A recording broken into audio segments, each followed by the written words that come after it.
Welcome to this week's edition of Confessions of a Fitness Professional. I'm your Fit Pro, Andra Anderson, and on my mind at the moment, I can't remember if I was listening to a podcast or if I read this somewhere or watched it, but there was a discussion about the nature of fitness professionals and the career path of a fitness professional, and it was like, it was a podcast. Yes, it was a podcast because it was this very successful trainer that is based in LA and, for lack of better terms, is a celebrity trainer but does not consider himself that. Like, he doesn't like to call himself that. But he was basically saying things like, the fitness profession has totally changed, which absolutely it has. And when he first got into the business, maybe 25 or more years ago, a little bit before me, it was sort of fitness as a profession was looked down on. He thought of himself completely as a coach and as a trainer, and the term fitness professional or group fitness was sort of like the bottom of the barrel at that time. Like, it was not valued as much as it was into the really like the early to mid 2000s, and it just had this amazing boom, and all of these affiliate marketing and MLMs came out, which now in the news, I don't know if you follow it if you're not in the fitness profession, but we're starting to see a lot of those MLMs start to crumble and change, and people's livelihoods are totally broken and changed as a result of that. So it's a good reminder that, truthfully, in any profession, but particularly in the fitness industry,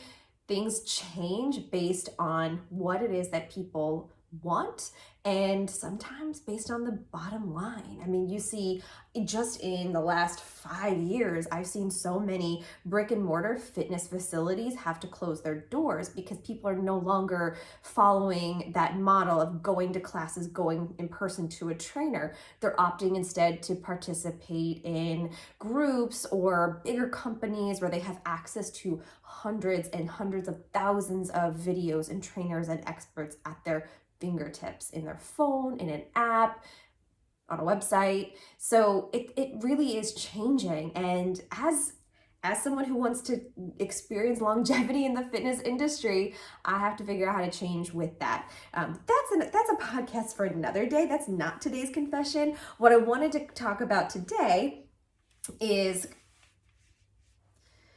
today's confession, I guess, is consistency is the key to success. Now, funny enough, the fitness industry, what's happening in the fitness industry right now, was not in my plan, but it really kind of fits with the consistency thing in terms of wanting to maintain longevity in your business. But again, I digress. That is another topic. Maybe we'll dive into that next. But what I wanted to really focus on today was how consistency brings success. Like, if you have a goal, if you have something in mind that you want to achieve or accomplish, consistency is how you're going to get there. So why is it important to be consistent? It creates accountability. You know, okay, I want to achieve X, Y, and Z. So I'm going to break it down over the course of the week. Monday, I do this. Tuesday, I do this. Wednesday, I take a break. Thursday, I do that, and so on. So it creates this level of accountability for yourself, to hold yourself accountable and remind yourself why you're doing what you're doing. It also establishes habits. So think about, there are things I feel like we just do without even thinking about it. For example, I hope washing your hands after going to the bathroom. I hope, if we learned nothing else from 2020 and 2021, it is that habit. Brushing your teeth twice a day, maybe more. For me, my daily habits include like wearing my retainers. I've been doing that ever since I got my braces off because I paid for my own braces as an adult, and I am not gonna let that go away. Other things like I like to, I have I have a pretty large walk-in closet that was sort of like a parameter when we bought this house, but I have this one rack, this clothing rack that's movable, but I've anchored it for the time being in my closet. I was really using it as a place to kind of showcase what I was going to take on a trip. So I would hang everything up so I could visually see what I needed to pack for my trip. But in the interim between trips, I've been using it to kind of host all of my outfits for the week. So in addition to teaching fitness, I also work professionally with high school students, and I help, it's sort of like a college access program with a nonprofit. So I dress up every day, and it's really nice to sort of lay out the 5 days. So immediately, that's a decision I do not need to make in the morning. So I have a habit of the Sunday before separating, putting out all of the pieces of the clothing, including jackets and shoes, lining them up. And that helps me be successful because I'm not scrambling in the morning. My morning is way more compact, and it's really, really nice. So it allows you, being consistent allows you to establish those habits. And habits are the things that we do without even realizing it. They're just part of who we are. And that's going to lead you to success. Sometimes habits can be bad, sometimes they can, but we're going to focus on the good here. We're going to focus on the good. Being consistent also builds momentum. So if you make these tiny little changes, I love this classic example. Like if you are prepping, so like recently I went to a wedding and I wanted to like whiten my teeth before going. And so I did it for 20, 30 minutes. I had these little strips. It was called Snow. I really liked those. So I left them on for 30 minutes and I did it like 12 days for every day before. And I could see incrementally my teeth getting whiter and less stained and less tarnished to the end point where it was like, wow. But being able to see those little changes along the way really built my momentum and my desire to keep doing it. Because if I was seeing no results, I probably would have abandoned it and been like, this is not even worth my time, even though it's sort of one of those things you can do while doing other things, which I love stacking. I love habit stacking. We'll get to that.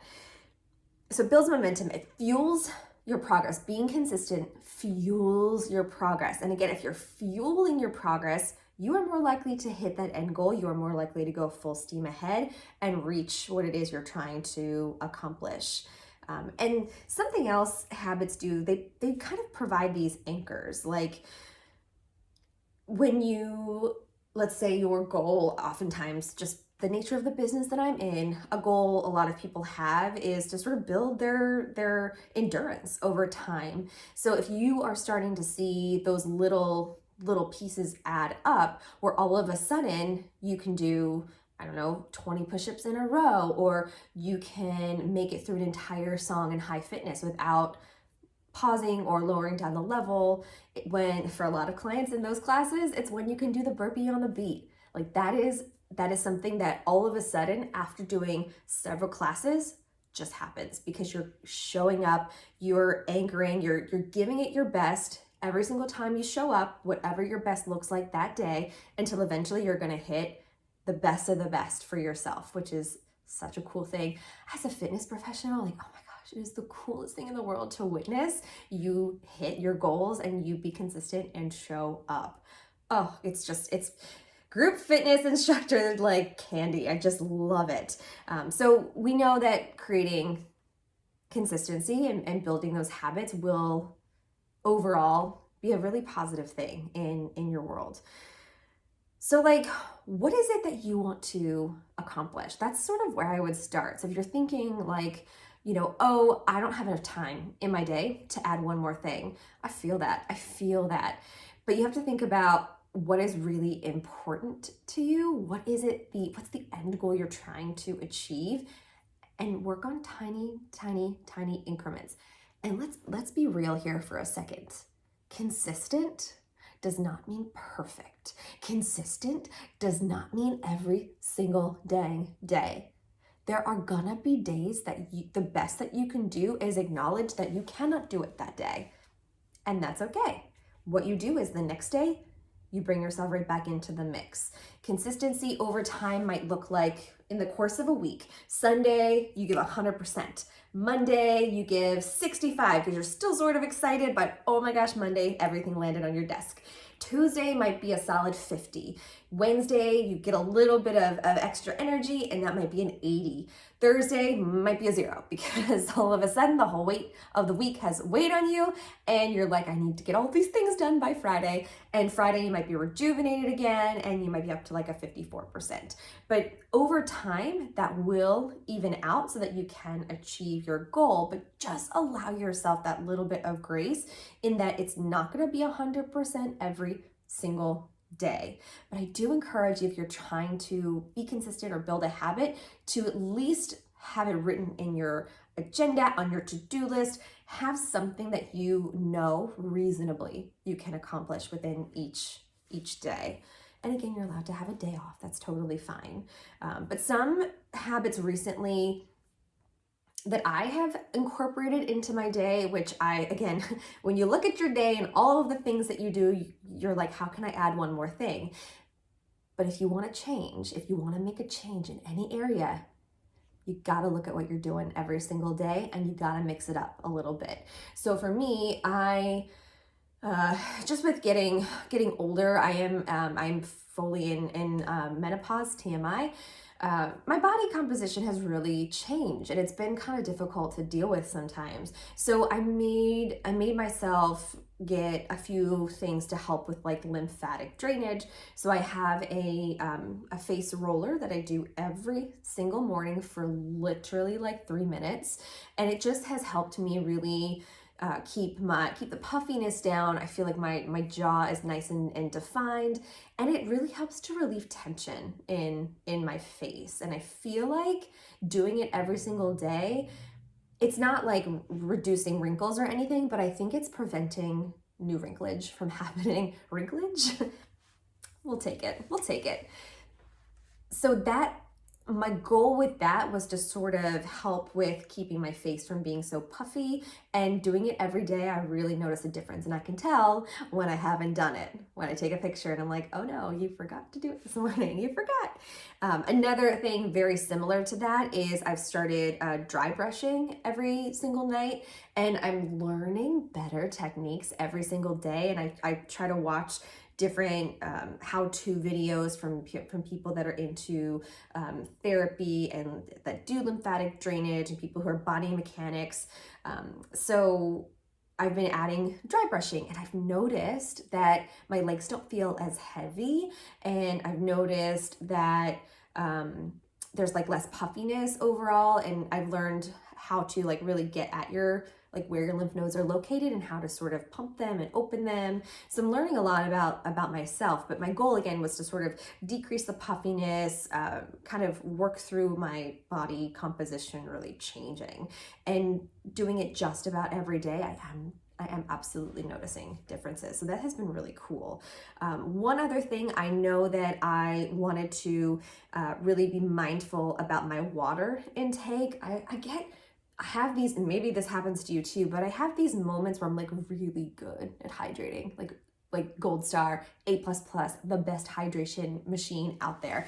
And then I sort of just like forget water exists for a hot second, even though I take my Stanley with me everywhere I go. We never ever drank water growing up as kids, but all of a sudden it's gold. It's liquid. It's literally liquid gold. So I sort of trick myself into drinking enough water, and also I do an electrolyte packet every single day, because for myself with fueling my workouts, I know that's really important to do too, and I notice a change in energy when I do that. But I will immediately, I have one water bottle that is designated for my closet, and immediately when I wake, I will drink 8 ounces out of that water bottle. I have a water bottle designated for the car, the car water bottle. I will drink 1 to 2 cups on my way to work. And then I have a bottle that's at work that is meant for work, and I will do my best to try to drain that cup for the day. And then I will do a cup when I get home for the day. So overall, I'm trying to aim for about 10 cups of water. That's good for me in my lifestyle. That may or may not be the right number for you, but being consistent about how I do it, it really has become a habit. I don't even think about it. I just immediately go drink my water first thing in the morning. It doesn't even cross my mind as a thought of something like, oh my gosh, don't forget to do this. It's just, I'm already doing it as soon as I wake up, which is pretty amazing. So that's really helping with my hydration goal. So little things like that. You see, if you just think about what little tiny things that you can do to work towards your goal and do them as consistently as possible, you're going to find success with that thing. You will. You will. So confession of the week is consistency is king. Consistency will help you find success. I would love to know what you are hoping to build consistency with, what your goals are, and if I could help with that. So thank you so much for tuning in for this confession, and I will see you next time. Bye.